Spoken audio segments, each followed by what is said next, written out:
వచ్చేసామండి జగన్మోహిని కేశవ స్వాముల ఆలయానికి ర్యాలీ. జబుల గణేష్ మహారాజ్కి జై. నమస్కారం. యాత్రలో నా పాత్ర మీ అశోక్ కుమార్, కొత్తపల్లి. అయితే ఇప్పుడు మనము జగన్మోహిని కేశవ స్వామి ఆలయానికి వచ్చినాం అన్నమాట, ర్యాలీ. అయితే ఈ ఆలయము 11వ శతాబ్దం నాటి ఆలయమని శాసనాలు చెప్తున్నాయి అన్నమాట. అయితే ఇది జగన్మోహిని ఒక దిక్కు ఉంటాడు, ఒక దిక్కు కేశవస్వామి ఉంటాడు వెనక ముందు. అయితే ఇది ఆ స్వామి జగన్మోహిని అవతారం ఎందుకు ఎత్తుండో నేను చెప్తాను లోపల. ఫస్ట్ మనం లోపల దర్శనం చేసుకొని నడవండి.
అయితే స్వామి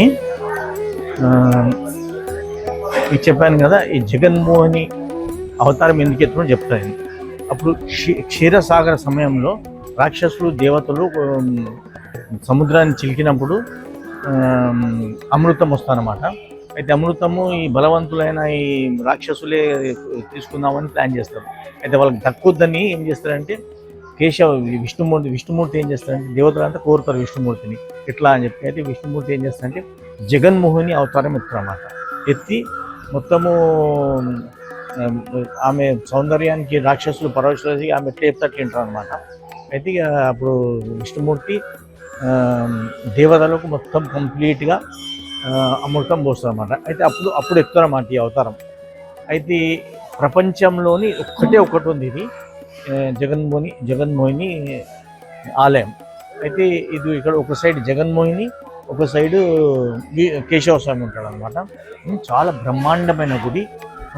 నడవండి, చూద్దాం, నడవండి.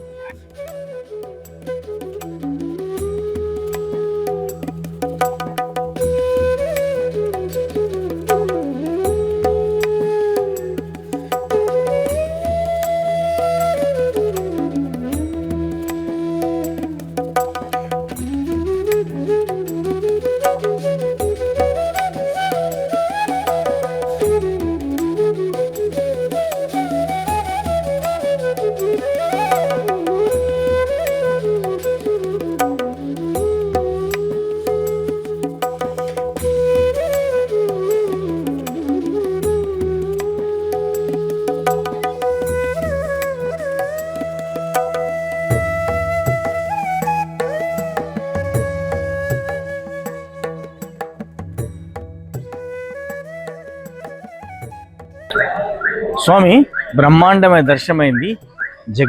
కేశవ స్వామి తర్వాత జగన్మోహిని మాత. అయితే ఎట్లుంటుందంటే చాలా బాగుంది. ఇది మంచి చెక్కడము అది ఇది ఇంకేమేమో విగ్రహాలు ఏమేమి ఉన్నాయి. అయితే ముంగటి సైడ్ ఏమో కేశవ స్వామి, బ్యాక్ సైడ్ ఏమో బుచ్చడతో అది అయితే మొత్తము జగన్మోహిని మాత అనమాట.